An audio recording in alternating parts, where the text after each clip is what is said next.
Балақай сәлем, қалың қалай?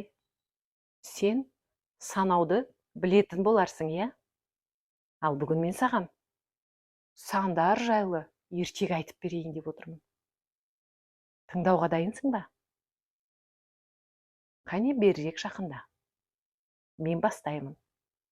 Бір күні сандар елінде үлкен даулы жиналыс өтеді. Олар да бір-бірімен дауласып ренжиді екен. Қай сан екен ол ренжіген? Қызық па? Маған да қызық болып тұр. Ал онда ертегіні ары қарай тыңда. Ренжіген бір сан екен. Ол басқа сандардың арасында ең кішкентай болғандықтан өзін керексіз сезінеді екен. Мен ешкімге керек емеспін. Барлығынан кішімін.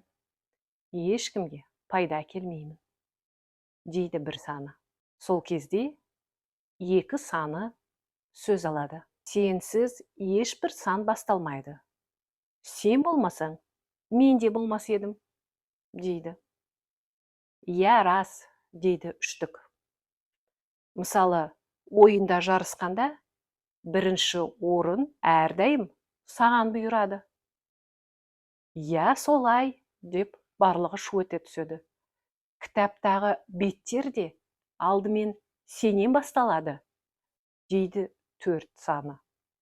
Сағат та сенсіз жұмыс істемейді, дейді бес. Сандардың барлығы бірге жан-жақтан сөйлеп былай дейді. Әр сан ерекше. Бұнда кішкентай санда, маңызы жоқ санда жоқ. Барлығымыз керекпіз. Ал бір саны сол кезде өзінің маңыздылығын түсініп, жылы жымиып, түсіндім, ендеше мен де өз орнымды мақтанышпен атқарамын, деп жауап беріпті. Сол күннен бастап сандар елінде ешкім өзін керексіз сезінбейтін болыпты. Себебі әрқайсының өз орны бар. Әркім өзінше ерекше. Міне балақай, әр заттың, әр адамның өзінің бұл өмірде орны бар екен. Керексіз деген ұғым жоқ. Сен де кішкентай болғанымен бұл өмірде маңыздысың. Осыны ұмытпа. Жақсы, енді әдемі көңіл күймен ұйқыға жата ғой.